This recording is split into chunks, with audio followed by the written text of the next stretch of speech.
হ্যাঁ, আসসালামু আলাইকুম প্রিয় শিক্ষার্থীবৃন্দ। আমি আজকে তোমাদের নবম দশম শ্রেণীর একটা অধ্যায়, যেটার নাম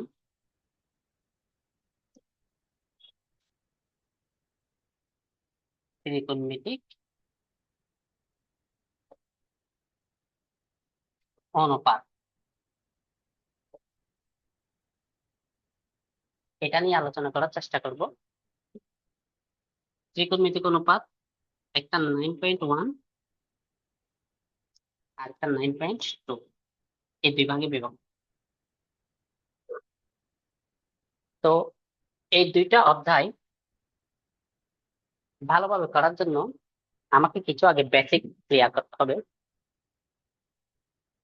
তো বেসিক গুলো আগে ক্লিয়ার যদি না করি, তাহলে এই ত্রিকোণমিতি অধ্যায়টা শুরু করলে তার সিস্টেমটা নষ্ট হয়ে যায়। তাই আগে আমরা ত্রিকোণমিতি অধ্যায় 9.1 এবং 9.2 স্টার্ট করার জন্য কিছু আগে বেসিক জেনে নিই। প্রথমত আমাকে বুঝতে হবে যে এটা একটা ত্রিভুজ। এটা একটা ত্রিভুজ। ত্রিভুজ তিন ধরনের হয়: সমকোণী, সূক্ষ্মকোণী এবং স্থূলকোণী। তো এই ত্রিকোণমিতি অধ্যায় যেটা, সেটা মূলত সমকোণী ত্রিভুজের উপর নির্ভর করে। তো যেহেতু সমকোণী ত্রিভুজের উপর নির্ভর করে, তাহলে সেহেতু আমরা সমকোণী ত্রিভুজটাকে নিয়ে কি করব, কাজ করব। প্রথমত আমাকে সমকোণী ত্রিভুজটা কি সেটা জানতে হবে। সমকোণী ত্রিভুজ সম্বন্ধে যদি আমি জানতে চাই, আমি যেভাবে স্টুডেন্টদেরকে বলি, একটা শোয়া থাকবে, একটা সোজা থাকবে, একটা শোয়া একটা সোজা। তখন যে ধরনের, এই যেমন শোয়া, এটা হচ্ছে কি শোয়া, আর এটা হচ্ছে সোজা। তাহলে একটা শোয়া একটা সোজা। এখন এই শোয়া এবং সোজা, এই এখানের মধ্যে যে কোণটা উৎপন্ন করছে সেটা হচ্ছে 90 ডিগ্রি কোণ, 90 ডিগ্রি কোণ। 90 ডিগ্রি কোণ সম্পর্কিত যে ত্রিভুজ, সেটা হচ্ছে সমকোণী ত্রিভুজ। তাহলে আমরা সমকোণী ত্রিভুজ চাইলে বিভিন্ন ভাবে আঁকতে পারি। এটা একটা, যেমন এটা হচ্ছে সোজা, এটা হচ্ছে সোজা। তাহলে এটাও কিন্তু আমরা চাইলে সমকোণী ত্রিভুজ বলতে পারি, কারণ এটা 90 ডিগ্রি। অন্যভাবেও, যেমন এটা সোজা, এটা সোজা, যেহেতু এটা 90 ডিগ্রি, তাহলে এটা সমকোণী ত্রিভুজ। আমার একটু ভালোভাবে বুঝতে হবে 90 ডিগ্রি কোণ কোনখানে উৎপন্ন হচ্ছে আর কেন সমকোণী ত্রিভুজ বলা হচ্ছে। আরো দুই একটা যদি বলতে চাই, সেটা, এটা হচ্ছে সোজা, এটা সোজা। তাহলে এটা কি, এটা হচ্ছে সমকোণ, তাহলে এটা হচ্ছে কি সমকোণী ত্রিভুজ। তো সমকোণী ত্রিভুজের ক্ষেত্রে তিনটা বাহু থাকে: একটা বাহু, একটা বাহু, একটা বাহু, মোট কয়টা বাহু, তিনটা বাহু। তাহলে প্রত্যেকটা ত্রিভুজের তিনটা বাহু থাকে, কারণ তিন বাহু, বাহু দ্বারা সীমাবদ্ধ ক্ষেত্রকে ত্রিভুজ বলা হয়।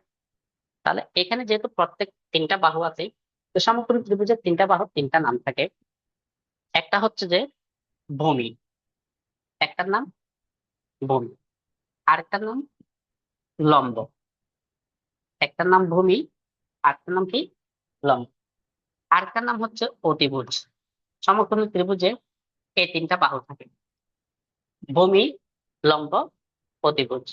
আচ্ছা, আমার একটা কথা মাথায় রাখতে হবে, সমকোণী ত্রিভুজের মধ্যে সবচেয়ে বড় বাহু হচ্ছে অতিভুজ। সবচেয়ে বড় বাহু অতিভুজ।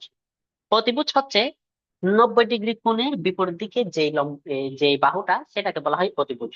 আবার বলি, 90 ডিগ্রি কোণের বিপরীত দিকে যে বাহুটা, তাকে বলা হয় অতিভুজ। সেই জন্য আমি যখন প্রথমে বলছি সোজা এবং শোয়ার কথা, এই সোজা, শোয়া, এই সোজার কথা বলছি, তখন বলছি এখানের মধ্যে একটা কি কোণ উৎপন্ন হয়। এই কোণটা হচ্ছে কি 90 ডিগ্রি। তাহলে দেখো এখন, এই 90 ডিগ্রি কোণের এদিকে যে বাহুটা, সেটা হচ্ছে অতিভুজ। আমাকে প্রথমে বাহুগুলো সম্বন্ধে বুঝতে হবে। এটার অপোজিটে যেটা থাকে সেটা হচ্ছে কি অতিভুজ, যেহেতু এটা 90 ডিগ্রি কোণ। একইভাবে এটা যেহেতু 90 ডিগ্রি কোণ, 90 ডিগ্রি কোণের বিপরীত দিকে যেটা সেটাকে বলা হয় কি অতিভুজ। তো এটা যেহেতু 90 ডিগ্রি কোণ, 90 ডিগ্রি কোণের বিপরীত দিকে যেটা সেটা কি অতিভুজ। তাহলে আমরা সমকোণী ত্রিভুজের ক্ষেত্রে একটা জিনিস বুঝতে পারছি আপাতত, সেটা হচ্ছে অতিভুজ কোণ। কারণ আমরা অতিভুজ চিনে গেছি। এখন আর দুইটা বাহু আছে, একটা হচ্ছে ভূমি আর একটা হচ্ছে লম্ব। এই দুইটা বাহু আমার চিনা রয়েছে। তা আমি বেশিরভাগ চিনার চেষ্টা করবো যে লম্বটা, এটা লম্বটা সমকোণী আমরা জানি ত্রিভুজের তিন কোণের সমষ্টি কত, 180 ডিগ্রি। ত্রিভুজের যেহেতু তিন কোণের সমষ্টি 180 ডিগ্রি, সমকোণী ত্রিভুজের কিন্তু একটা কোণ কিন্তু 90 ডিগ্রি দেওয়া আছে। তাহলে বাকি যে এই দুইটা কোণ, এই দুইটা কোণ মিলেই কিন্তু 90 ডিগ্রি হবে। যেহেতু ত্রিভুজের তিন কোণের সমষ্টি কত ডিগ্রি, 180 ডিগ্রি। তাহলে 180 ডিগ্রি থেকে একটা তো 90 ডিগ্রি দেওয়াই আছে। তাহলে আর দুইটা কোণ মিলে কি হয়, 90 ডিগ্রি। সেই জন্য একটা সমকোণী ত্রিভুজে একটা কোণ সমকোণ, বাকি দুইটা কোণ সূক্ষ্মকোণ। কি কোণ? বাকি দুইটা কোণ সূক্ষ্মকোণ। এখন সূক্ষ্মকোণের ক্ষেত্রে আমি যদি এই লম্ব জিনিসটা যদি চিনতে চাই, তখন আমাকে টিচার একটা কোণ বলে দিবে, বলবো যে কি তুমি এই কোণটাকে সূক্ষ্মকোণ ধরবা, অর্থাৎ বাকি দুইটা কোণ থাকবে না, ওই দুইটা কোণ থেকে যে কোনো একটাকে বলবে যে তুমি এই কোণটাকে কি ধরবা, সূক্ষ্মকোণ ধরবা। সাপোজ মনে করো তোমাকে এখানে বলে দিছে তুমি এই কোণটাকে সূক্ষ্মকোণ ধরবা। কোন কোণটাকে? সূক্ষ্মকোণ ধরবা, যে কি এই কোণটাকে। আচ্ছা মনে করো এখানে মধ্যে সূক্ষ্মকোণ কোণটা এটা আর এটা না। তাহলে এই দুইটা কোণের মধ্যে তুমি এই স্যারে বল দিছে তুমি এই কোণটাকে সূক্ষ্মকোণ ধরবা। কোন কোণটাকে সূক্ষ্মকোণ ধরবা? এই কোণটাকে।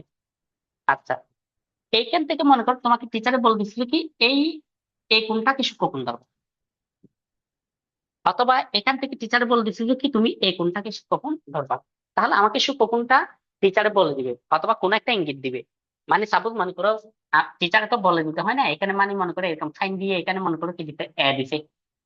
এটার নাম যদি আমি যদি এ বি টি দিই, এটার নাম যদি আমি যদি পি কিউ আর দিই, এটার নাম যদি আমি যদি এম এন ও দিই, এটার নাম যদি আমি যদি কি এই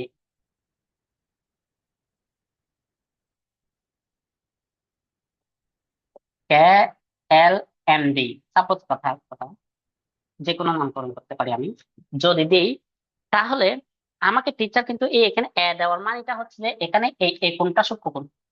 কোন কোনটা? এই কোনটা। সাপোজ মনে করো টেন, আমাকে বলছিল কি টেন এই ত্রিভুজের ক্ষেত্রে টেন পি। তার মানে আমাকে বুঝতে হবে যে এখানে যে কোনটা দেওয়া আছে সেটাই হচ্ছে কি কোণ, সূক্ষ্মকোণ। তাহলে এখানের মধ্যে সূক্ষ্মকোণ কোনটা, এই কোণ। আচ্ছা, সূক্ষ্মকোণ কেন চিনবো? সূক্ষ্মকোণ চেনার মেন কারণটা হচ্ছে যে সূক্ষ্মকোণ যদি আমি চিনি, আমি সূক্ষ্মকোণের বিপরীত দিকে যেটা থাকে সেটা হচ্ছে লম্ব। সূক্ষ্মকোণের বিপরীত দিকে যেটা থাকে সেটাকে কি বলা হয়, লম্ব। তাহলে দেখো আমি বলি এটা যদি সূক্ষ্মকোণ হয়, এটা বিপরীত দিকে এই বাহুটা, এটার নাম কি বিসি। তাহলে এই বিসি হচ্ছে কি লম্ব। তাহলে এই বিসি হচ্ছে কি লম্ব। আমরা তার আগে কিন্তু অতিভুজ চিনে ফেলছি, অতিভুজের নামটা লিখে দিই। আমরা জানি সমকোণের বিপরীত দিকে কি থাকে, অতিভুজ থাকে। সমকোণের বিপরীত দিকে কি থাকে, অতিভুজ। আর সূক্ষ্মকোণের বিপরীত দিকে লম্ব। তাহলে এটা যদি সূক্ষ্মকোণ হয় এটা কি লম্ব। সাপোজ মনে করো এখানে এটা সূক্ষ্মকোণ দিচ্ছে, তাহলে সূক্ষ্মকোণের বিপরীত দিকে কোনটা, এটা, তাহলে এটা হবে কি লম্ব। আচ্ছা, সাপোজ মনে করো এখানে তো সূক্ষ্মকোণ কোনটা, এটা, তাহলে এই সূক্ষ্মকোণের বিপরীত দিকে কোনটা, এটা, এটা হবে কি লম্ব। এই এটা হচ্ছে সূক্ষ্মকোণ, সূক্ষ্মকোণের বিপরীত দিকে কোনটা, এটা। তাহলে এই এল আর এল কে, এটা কে, তাহলে এইটা হচ্ছে কি লম্ব। তাহলে আমি একটা জিনিস চিনে ফেলছি, সেটা হচ্ছে যে সমকোণের বিপরীত দিকে তাকে অতিভুজ, সূক্ষ্মকোণের বিপরীত দিকে তাকে কি লম্ব। আচ্ছা, যদি আমি একটা ত্রিভুজের তিনটা বাহুর নাম আমি অলরেডি আগেই বলে দিচ্ছি, একটা হচ্ছে ভূমি, একটা হচ্ছে লম্ব, একটা হচ্ছে অতিভুজ। তা আমি অতিভুজ চিনে ফেলছি, লম্বও চিনছি, তাহলে আমার আর কি বাকি আছে, ভূমি। তাহলে একটা ত্রিভুজের মধ্যে বাকি যেটা থাকবে সেটার নাম কি, ভূমি। এটা স্বাভাবিক ব্যাপার। আচ্ছা, তো এখন এই এই বাহুর আরো বিভিন্ন নাম আছে।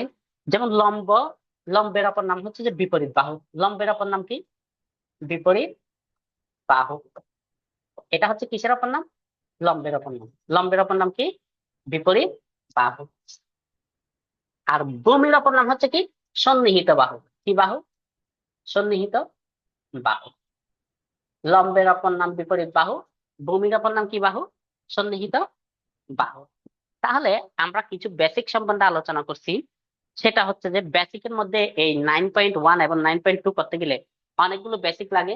সেই বেসিকের মধ্যে একটা হচ্ছে যে এটা, যে একটা ত্রিভুজ চিনে ফেলা, সেই ত্রিভুজের মধ্য থেকে অতিভুজ কোনটা, লম্ব কোনটা, ভূমি কোনটা শনাক্ত করে ফেলা।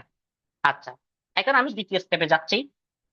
দ্বিতীয় স্টেপ হচ্ছে আমরা যে এতক্ষণ বলছি বাংলায় লম্ব, ভূমি, অতিভুজ, ঠিক আছে? আচ্ছা, এই অধ্যায়টার নাম কি? ত্রিকোণমিতিক অনুপাত। কিছু ত্রিকোণমিতিক অনুপাত সম্বন্ধে আমি আগে পরিচিত হই। Sine theta, cosec theta, cos theta, sec theta, tan theta, cot theta. তাহলে আমি আহ, তিনটা সিস্টেমে আনুপাতিক ধ্রুবক যেগুলো, সেগুলো লিখছি। Sign, cosec, cos, sec, tan, কট। ত্রিকোণমিতিক অনুপাতের মধ্যে এই 6টা আনুপাতিক ধ্রুবক যেগুলো, সেগুলো আমার মনে রাখতে হবে। Sine theta, cosec theta, cos theta, sec theta, tan theta, cot theta. বিভিন্ন জন বিভিন্ন ভাবে মনে রাখে। আমি যেভাবে মনে রাখি সেটা হচ্ছে সাইনের সাথে cosec, sine cosec, sine cosec, cos sec, tan cot. আমি এভাবে করেই মনে রাখি যে সাইনের সাথে এটা, কসের সাথে সেক, টেনের সাথে কট। আচ্ছা, এখন আমার এরা ভাই বোনের সাথে তুলনা করতে পারো। এরা পরস্পর কি? ভাই বোন। এরাও ভাই বোন, এরাও ভাই বোন, অর্থাৎ সাইনের বোন কসেক। তাহলে কসেকের বাইকে সাইন। তাহলে এই সিস্টেম থেকে আমরা একটা জিনিস দেখতে পারি, সেটা হচ্ছে সাইন থিটা সমান কি? 1 by cosec, 1 by cosec theta. আচ্ছা, তাহলে কসেক থিটা সমান কি?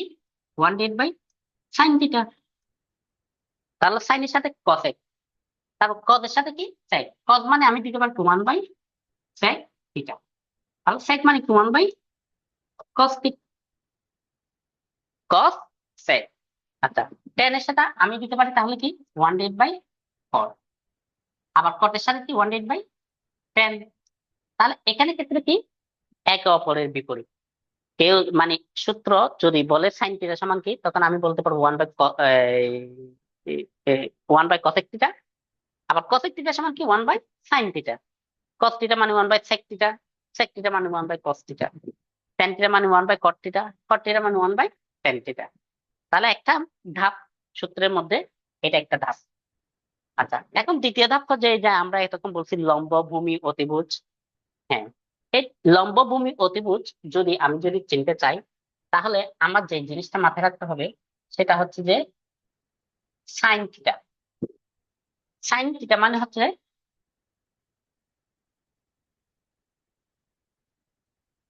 লম্ব ডিভাইডেড বাই অতিভুজ। সাইন থিটা মানে কি? লম্ব ডিভাইড বাই অতিভুজ। আচ্ছা, সাইন থিটা পারলে আমি কসেক থিটা পারবো, কারণ এরা পরস্পরের ভাই বোন। তাহলে উপরে হবে কি? অতিভুজ, নিচে হবে যে কি? লম্ব। উল্টাটা। তাহলে এই সাইন থিটা সম্বন্ধে যদি কোনোভাবে একটা সূত্র আবিষ্কার করতে পারি, তাহলে কসেক থিটা এমনি এসে যাবে। যেমন আমরা সূত্র করি, সেটা কি? সাগরে লবণ আছে। সাগর মানে হচ্ছে সাইন থিটা। সাগর মানে কি? Sine theta. লবণ মানে হচ্ছে লম্ব, আছে মানে হচ্ছে অতিভুজ। তাহলে সাগরে লবণ আছে, তাহলে সাইন থিটার একটা সূত্র পাইতে আমরা। সাগরে মানে কি? Sine theta. লবণ, লম্ব, আছে অতিভুজ, আগে লম্ব আছে সেটা উপরে, তারপর অতিভুজ। তাহলে সাইন থিটার সমান কি? সাগরে লবণ আছে। আচ্ছা, তাহলে সাইন থিটা পারলে কসেক থিটা কি আমার বলতে হবে? কসেক থিটা আমি এমনিই পেরে যাবো, যেহেতু কি সাইন এবং কসেক কি পরস্পর বিপরীত। আচ্ছা, এনিওয়ে, তারপর দ্বিতীয় হচ্ছে কস থিটা। কস থিটা মানে হচ্ছে যে ভূমি বাই অতিভুজ। তাহলে আমি যদি ভূমি বাই অতিভুজ কস থিটা যদি পারি, তাহলে sec থিটা এটার উল্টা, অর্থাৎ অতিভুজ বাই ভূমি। কিরকম? উপরে অতিভুজ, নিচে ভূমি। কারণ আমি যদি সাইন পারি, কসেক পেরে যাচ্ছি, কস পারলে সেক পেরে যাচ্ছি। আচ্ছা, তাহলে cos থিটার একটা সূত্র, সেটা হচ্ছে কি আমরা আমাদের সিস্টেমে যেভাবে পড়ছি, কবরে ভূত আছে। তার মানে কবর মানে হচ্ছে cos থিটা, ভূত মানে হচ্ছে ভূমি, আছে মানে প্রতিভুজ। তাহলে সাইন থিটার ক্ষেত্রে কি সাগরে লবণ আছে, cos থিটা মানে কি কবরে ভূত আছে, কবর মানে cos থিটা, ভূত মানে ভূমি, আছে মানে প্রতিভুজ। আচ্ছা, তাহলে cos থিটা পারলে sec থিটাও পেরে যাচ্ছি। তারপর এখন হচ্ছে কি tan থিটা। tan থিটা মানে হচ্ছে লম্ব বাই ভূমি। তাহলে tan থিটা সমান যদি লম্ব বাই ভূমি হয়, তাহলে এই cot থিটা সমান কি ভূমি বাই লম্ব। তাহলে tan থিটা যদি আমি যদি কোনোভাবে যদি একটা সূত্র আবিষ্কার করে ফেলতে পারি, তাহলে cot থিটা পেরে যাচ্ছি। tan থিটা হচ্ছে কি টেরা ল্যাংড়া ভূত। টেরা মানে হচ্ছে tan থিটা, ল্যাংড়া মানে হচ্ছে লম্ব, ভূত মানে হচ্ছে ভূমি। তাহলে tan থিটা সমান কি টেরা ল্যাংড়া ভূত। তাহলে tan থিটা যদি আমি যদি পারি, তাহলে cot থিটা কিন্তু আমার অটোমেটিক মুখস্থ হয়ে যাচ্ছে। তাহলে আমরা সূত্র কয় ধরনের পাইছি? দুই ধরনের। একটা হচ্ছে সাইন থিটা সমান 1/cosec থিটা, আবার সাগরে লবণ আছে লম্ব বাই প্রতিভুজ। তো সাইন থিটা পারলে cosec থিটা পারতেছি, একইভাবে cos থিটা পারলে sec থিটা পারতেছি, একইভাবে tan থিটা পারলে cot থিটা। তো tan থিটা এবং cot থিটার মধ্যে একটা সাইন এবং cos এর মধ্যে সম্পর্ক সূত্র আছে, সেটা হচ্ছে যে কি tan থিটা সমান sine theta by cos theta. tan theta সমান কি sine theta by cos theta. আর cot থিটা সমান কি হবে বলতো দেখি? স্বাভাবিক ব্যাপার, উল্টাটা, cos theta divide by sine theta. তাহলে আমরা কয় ধরনের সূত্র শিখছি? দুই ধরনের। পাঠ্য বইয়ে নবম দশম শ্রেণীর যে পাঠ্য বই 9.1 এবং 9.2, এই অধ্যায় দুইটা ভালোভাবে যদি করতে চাই, তাহলে আমাকে আগে বেসিক ক্লিয়ার করতে হবে। তাহলে এখানের মধ্যে আমরা দুই ধরনের সূত্র আবিষ্কার করছি, একটা হচ্ছে সাইন থিটা সমান 1/cosec থিটা, আর একটা হচ্ছে কি লম্ব বাই প্রতিভুজ। এখানের মধ্যে আরেকটা ওয়ান সংক্রান্ত একটা সূত্র আছে, সেটা না বললেও নয়। ওয়ানের তিনটা সূত্র আছে, এই তিনটা সূত্রও কিন্তু আগে ভাগে অবগত হওয়া প্রয়োজন। ওয়ান, সেটা হচ্ছে আমরা আমি যেভাবে মনে রাখি, সেটা হচ্ছে সোহেল চৌধুরী। সোহেল ওয়ানের তিনটা সূত্র আছে। ওয়ান, তার মধ্যে একটা হচ্ছে সোহেলের প্রথম অক্ষর কি এস না, তাহলে এস দিয়ে কি বোঝাচ্ছে সাইন। চৌধুরী প্রথম অক্ষর কি সি না, তাহলে সি দিয়ে কি বলতে পারবো আমরা cos। এখানে একটা স্কোয়ার দিব, অর্থাৎ সাইন স্কোয়ার cos স্কোয়ার। সোহেলের সাথে চৌধুরী একসাথে না, একসাথে মানে কি সংযুক্ত, সংযুক্ত মানে কি যোগ, যোগ মানে কি এখানে যোগ দিব। তাহলে সাইন স্কোয়ার থিটা যোগ cos স্কোয়ার থিটা সমান কি ওয়ানের বলছিলাম কয়টা সূত্র? তিনটা সূত্র। তার মধ্যে একটা সূত্র আমরা কি বের করছি, সোহেল চৌধুরী। সোহেলের প্রথম অক্ষর এস, আবার চৌধুরীর প্রথম অক্ষর সি। সোহেলের সাথে চৌধুরী একসাথে, একসাথে মানে কি সংযুক্ত, সেই মানে কি প্লাস। একটা সূত্র বের করছি। আচ্ছা, দ্বিতীয় আরেকটা সূত্র আছে, সেটা হচ্ছে একটা সে তা, আমি মনে রাখি এভাবে, সে মানে হচ্ছে সেক, সেক স্কোয়ার থিটা, আর তা, তা মানে ট্যান স্কোয়ার থিটা। এটাও কিন্তু ওয়ানের সূত্র। কিসের সূত্র? ওয়ানের সূত্র। তো একটা হচ্ছে শুধু সোহেলের চাঁদের চৌধুরী যোগ আকারে, আর দুইটা কিন্তু বিয়োগ আকারে। একটা হচ্ছে sec square theta minus tan square theta সমান কি ওয়ান। তাহলে এটা কিভাবে মনে রাখবো? সে তা, ও তা মানে টেন, তা এটা শেষে, টেন স্কয়ারে কিন্তু শেষে, এটা মাথায় রাখতে হবে। সে মানে সেক স্কয়ার, তা মানে টেন স্কয়ার, তো তা যেহেতু শেষে, তাহলে টেন স্কয়ারও শেষে। আরেকটা হচ্ছে আমি যেভাবে মনে রাখি, সেটা হচ্ছে কি কর্কট। বিভিন্ন জন বিভিন্ন ভাবে মনে রাখে, আমি এভাবে মনে করে রাখি। কর্কট, কর্কট মানে হচ্ছে কসেক স্কয়ার থিটা বিয়োগ কট স্কয়ার থিটা সমান ওয়ান। তাহলে কি বুঝতে পারতেছি? কট, কটের শেষে না, সেই জন্য এখানে কটটা কি শেষে। তাহলে আমরা ওয়ানের তিনটা সূত্র পাইছি, সেটার মধ্যে একটা হচ্ছে সোহেল চৌধুরী, সোহেলের প্রথম অক্ষর সাইন, চৌধুরীর প্রথম অক্ষর এস। সোহেলের সাথে চৌধুরী যেহেতু যোগ আকারে, সেই জন্য এখানে যোগ দিছি। আর দুইটা কিসের বিয়োগের, একটা হচ্ছে কি সে তা, সে মানে সেকেন্ড স্কেয়ার, তা মানে টেন স্কেয়ার, কিসের বিয়োগের। আর একটা হচ্ছে কি কর্কট, কত স্কেয়ার, আর কট, কট যেহেতু শেষে সিওটি কট। তাহলে এই কত 7। তাহলে আমরা ওয়ানের 3টা সূত্র পাইছি। এই ওয়ানের 3টা সূত্র দিয়ে এখন তুমি চাইলে আরো অসংখ্য সূত্র বের করতে পারো। সাইন স্কয়ার থিটার মান যদি বের করতে চাও তাহলে কজ স্কয়ারটাকে ওদিকে নিয়ে যাবো, 1 মাইনাস কজ স্কয়ার। তারপর আমরা এই যেমন মনে করে আমি একটা দেখাচ্ছি, সাইন স্কয়ার থিটা। আমি যদি সাইন স্কয়ার থিটা বের করতে চাই তাহলে 1 মাইনাস কি কজ স্কয়ার থিটা, একটা সূত্র আবিষ্কার হয়ে গেছে। আবার আমি যদি সাইন থিটা বের করতে চাই তাহলে কি root over 1 minus cos square theta. তাহলে আবার চাইলে আমি কজ স্কয়ার থিটা বের করতে চাই, কজ স্কয়ার থিটা সমান, তাহলে কি হবে 1 minus sine square theta, 1 minus sine square theta. আবার আমি যদি এই কস থিটা বের করতে চাই তাহলে কি হবে root over 1 minus sine square theta. তাহলে দেখো একটা সূত্র থেকে আমি কয়টা সূত্র নিজে বের করতে পারতেছি। তো এগুলো কি শেখার প্রয়োজন আছে? এগুলো নিজে প্র্যাকটিস করবো, এমনি অটোমেটিক বের পেয়ে যাবে। আচ্ছা, একইভাবে এখানে কি হবে, সেক স্কয়ার এর মান যদি আমি বের করতে চাই তাহলে কি হবে 1 plus tan square. Sec square theta সমান কি 1 প্লাস টেন স্কয়ার।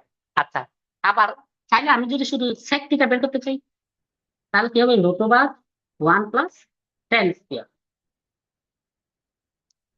একইভাবে আমি যদি টেন স্কয়ার এর মানটা বের করতে চাই, তো টেন স্কয়ার আগে যেহেতু মাইনাস আছে আমি টেন স্কয়ারটাকে ওদিকে পক্ষান্তর করবো আমার সুবিধার্থে। এই সেক স্কয়ার থিটা, এটার আগে প্লাস আছে, এদিকে আসলে 1 সমান কি এটা আগে মাইনাস আছে, দিকে গেলে প্লাস প্লাস। তাহলে সেক স্কয়ার থিটা মাইনাস 1 সমান কি টেন স্কয়ার থিটা। আবার শুধু যদি টেন বের করতে চাই তাহলে root over sec square theta minus 1 সমান কি টেন থিটা।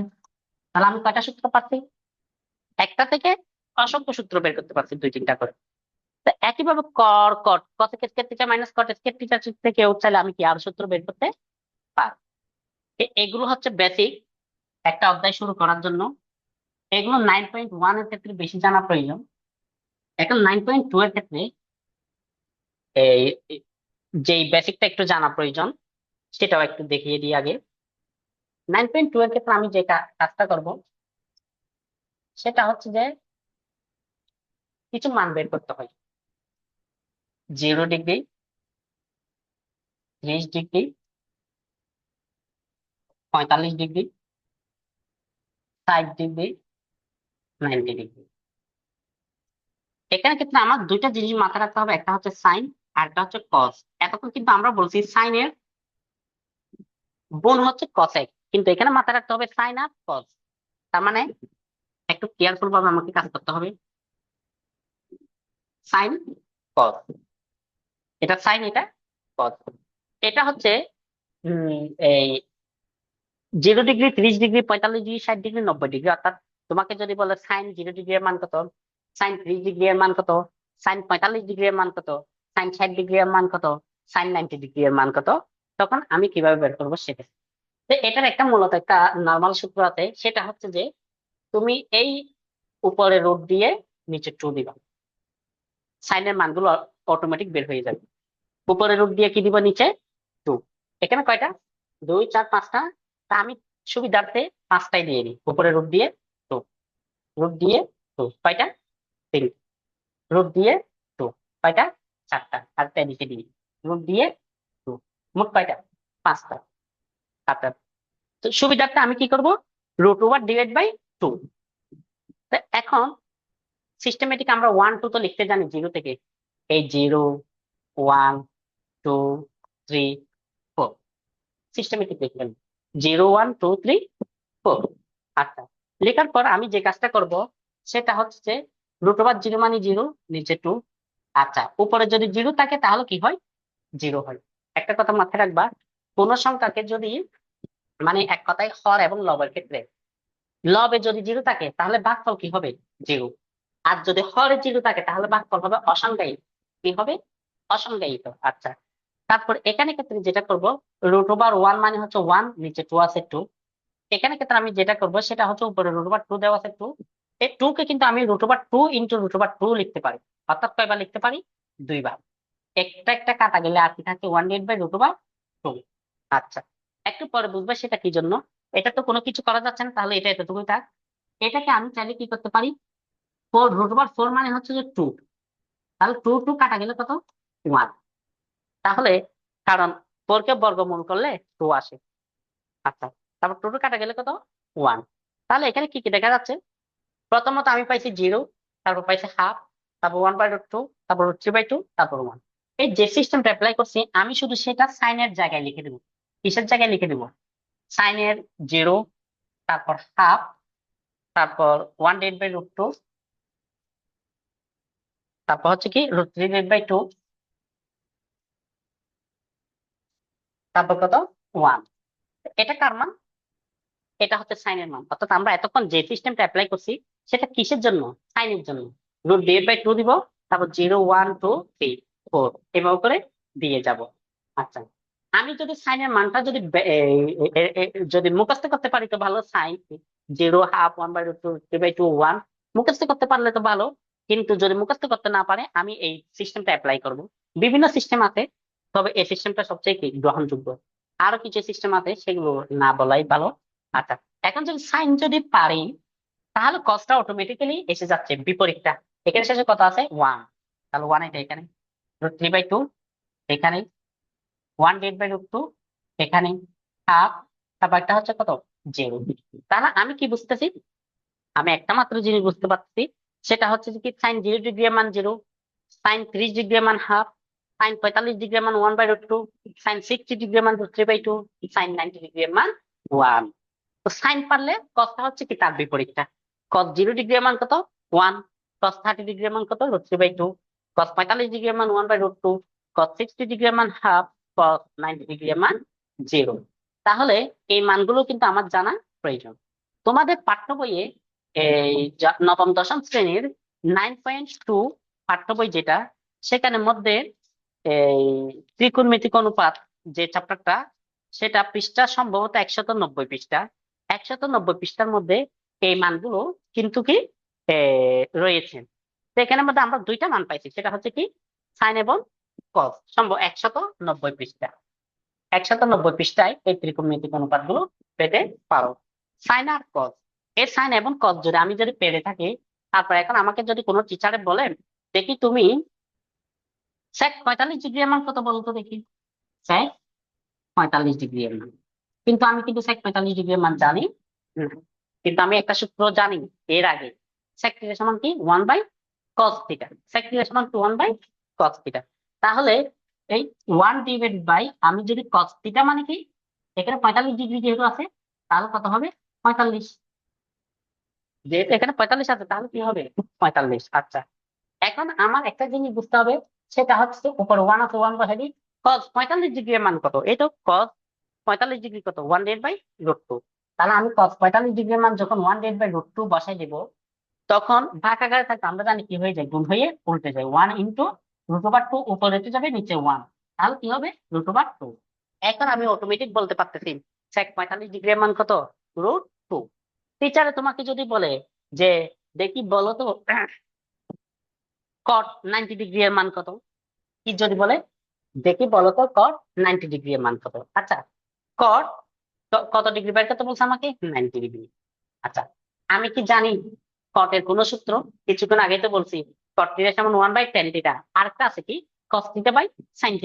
যেহেতু এখানে আমাকে সাইন আর cos এর কথা আছে, তাহলে আমি cot θ সমান কি লিখবো, cos 90 degree divide by sine 90 degree, cos 90 degree divide by কি সাইন 90 ডিগ্রি। আচ্ছা, এখন আমি একটু ঘুরে আসি, cos 90 ডিগ্রি এর মান কত, 0।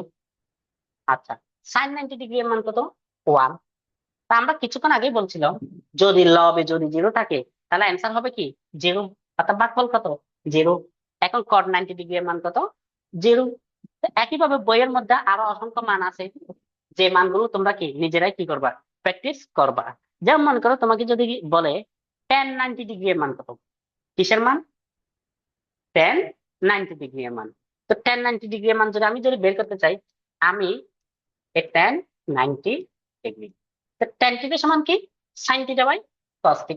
তাহলে sin 90 ডিগ্রি ডিভাইডেড বাই কি হবে, cos 90 degree, sin 90 degree divide by cos 90 degree. আচ্ছা, এখন sin 90 ডিগ্রি এর মান কত, 1। কজ 90 ডিগ্রি মান কত? 0। এখন দেখো এখানে জিরোটা কোথায়? নিচে। তা আমরা একটা জিনিস জানি, সেটা হচ্ছে যে কি, যদি হর হিসেবে যদি 0 থাকে তখন ভাগফল হবে অসংজ্ঞায়িত। তাহলে এটাকে কি বলবো আমরা? অসংজ্ঞায়িত। অর্থাৎ যেটা কি নাই, সংজ্ঞায়ন করা যায় না। তাহলে ওই বইয়ের মধ্যে এখানে বাংলায় লেখা থাকবে অসংজ্ঞায়িত জিনিসটা কি। এই অসংজ্ঞায়িত জিনিসটা হচ্ছে ঠিক এরকম। ঠিক আছে। আচ্ছা, তো এগুলো হচ্ছে যে তোমার 9.1 এবং 9.2 এর বেসিক। এই বেসিক গুলো যদি আমি পারি, তাহলে আমি ত্রিকোণমিতি যে অঙ্কগুলো আছে সেখান থেকে অনেক কিছু বুঝে যাব। তারপর মনে করো এখন আমি কয়েকটা এক্সাম্পল দিচ্ছি।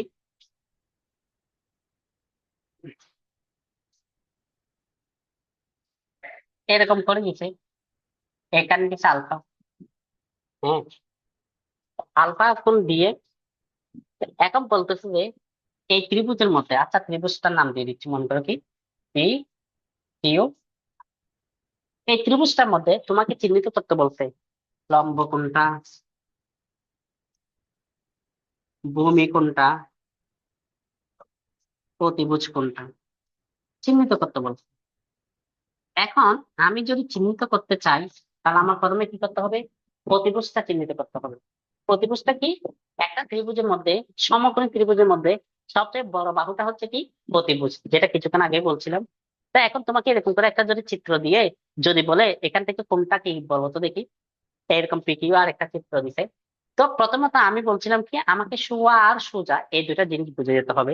এখানে ক্ষেত্রে এটা হচ্ছে সোয়া আর এটা হচ্ছে কি সোজা। তাহলে এই সোয়া এবং সোজার মধ্যখানে যে কোণটা, সেটা কোন ডিগ্রি? 90 ডিগ্রি। তাহলে এটা কত ডিগ্রি কোণ? 90 ডিগ্রি অ্যাঙ্গেল। এই 90 ডিগ্রি অ্যাঙ্গেলের অপোজিটে যে বাহুটা থাকে সেটার নাম হচ্ছে অতিভুজ। তাহলে অতিভুজের নামটা কি? কিউআর। তাহলে আমার কি বুঝতে অসুবিধা হচ্ছে অতিভুজ কোনটা? অতিভুজ হচ্ছে কিউআর। সমকোণ ত্রিভুজের মধ্যে সবচেয়ে বৃহত্তর বাহু কি? অতিভুজ। আচ্ছা, এখন তো বলছিলে কি লম্ব কোনটা? তা আমরা জানি একটা ত্রিভুজের মধ্যে একটা কোণ 90 ডিগ্রি হলে বাকি দুটা কোণ কি কোণ? সূক্ষ্মকোণ।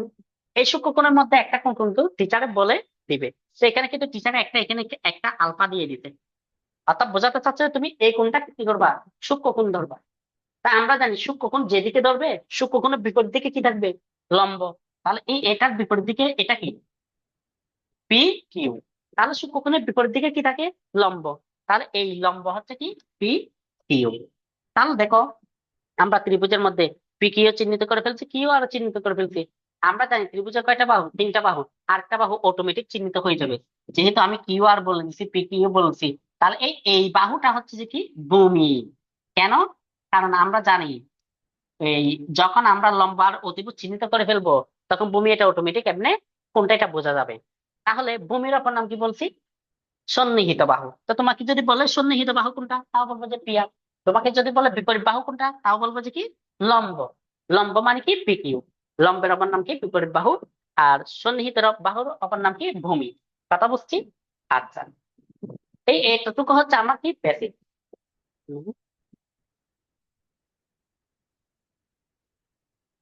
শেষ করি। আচ্ছা, এই এতটুকু হচ্ছে আমার কি বেসিক। তা আমরা যখন 9.1 এবং 9.2 এই দুই দুই ধরনের অঙ্কগুলো করব, তখন আমার যে জিনিসটা জানতে হবে এই বেসিক গুলো। এই বেসিক গুলো আমি যদি ক্লিয়ারলি যদি আমার যদি ধারণা থাকে, তাহলে আমি ওই পাঠ্য বইয়ের নবম দশম শ্রেণীর যে বই ত্রিকোণমিতিক অনুপাত, যে 9.1 এবং 9.2, সেই বইয়ের অঙ্কগুলো নিয়ে ধারাবাহিক আলোচনা কি করলে সব শিক্ষার্থীরা তোমরা কি করতে পারবে? বুঝতে পারবা। তাহলে আজকের মতো এতটুকুই। পরবর্তী ক্লাস যখন হবে তখন বাকিগুলো নিয়ে আলোচনা করবো। আল্লাহ হাফেজ।